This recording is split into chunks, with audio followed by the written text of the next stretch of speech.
आप देखते हैं। इसमें देखिए, टाइगर जो लोग बनाते हैं वो लोग आज इस सभागार में उपस्थित हैं।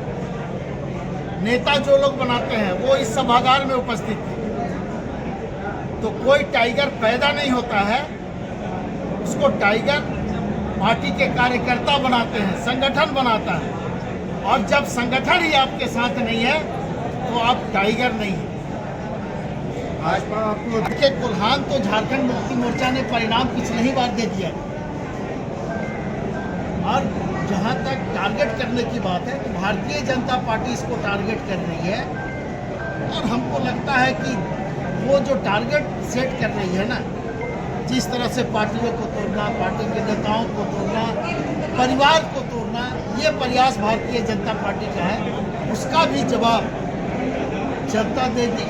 आप विधानसभा का चुनाव का इंतजार कीजिए, बहुत जल्द उनको जवाब मिल जाएगा कि आपने जो कृत्य किया है उस कृत्य का परिणाम क्या हो। भाजपा के लोग कह रहे हैं कि जो बात नहीं करते हैं, वो डेमोग्राफी की भी बात करते हैं। तो सच पूछा जाए तो डेमोग्राफी तो भारतीय जनता पार्टी का चेंज हुआ है। आप किसी भी मंच पे देख लेंगे, भारतीय जनता पार्टी के लोग वहाँ पर नजर नहीं आएंगे। वहाँ पर नजर आएंगे तो कांग्रेस के, जेवीएम के लोग, झारखंड मुक्ति मोर्चा के लोग और कुछ मधु कोरा जैसे जो निर्दलीय लोग हैं, जो जिनको कि देश के प्रधानमंत्री ने एक बहुत बड़ा भ्रष्टाचारी बताने का काम किया था, आज वो उनके मंच को सुशोभित कर रहे हैं। तो इसी से आप समझ लें कि भारतीय जनता पार्टी का जो डेमोग्राफी है वो किस तरह से चल रहा है। कोल्हान में किसको जिम्मेदारी, या रामदास दास इसके लिए?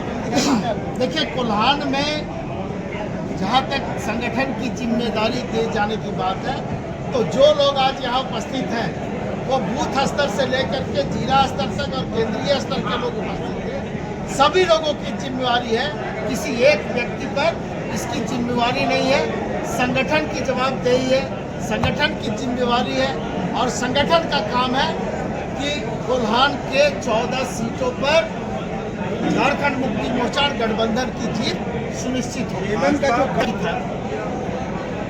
और वहाँ भी जब हम पार्टी के कार्यकर्ताओं का रोष देख रहे थे, उनके अंदर में जो उबाल था वो देखने को हम लोगों को मिल रहा था। और भारतीय जनता पार्टी के लगभग 500 कार्यकर्ता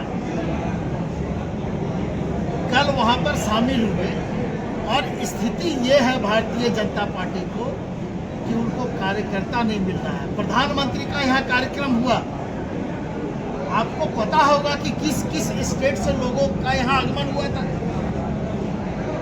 आप लोग जानते हैं। लेकिन आप लोग चूंकि अपने मुंह से नहीं बोल सकते हैं, हम लोग भी उस चीज़ को नहीं दोहराना चाहते। जब देश के प्रधानमंत्री की ये स्थिति कोल्हान ने की है तो बाकी का आप अनुमान लगा सकते हैं कि क्या स्थिति है। गाँव में घूसमत से आते हैं और हम लोग भी थोड़ा पढ़े लिखे हैं, हम लोगों को भी थोड़ा समझ में आता है। आप जानते हैं कि झारखंड की सीमा किसी अन्य देशों के सीमाओं से नहीं मिलती है। कोई भी सीमा से झारखंड की सीमा नहीं मिलती। और जहां से घुसपैठ की बात है, अगर ये घुसपैठ है, हम मान लेते हैं थोड़ा देर के लिए, तो इसकी जवाबदेही किसकी है, इसकी जिम्मेवारी किसकी है? ये सीमा सुरक्षा का जो मामला है ये अंतर्राष्ट्रीय मामला होता है और ये केंद्र सरकार और गृह मंत्रालय के अधीन आता है। तो क्या ये माना जाए कि गृह मंत्रालय और केंद्र सरकार इस कृत्य में शामिल है? अगर शामिल है, अगर घुसपैठ है, तो क्यों नहीं देश के गृह मंत्री और प्रधानमंत्री को इस्तीफा देना चाहिए?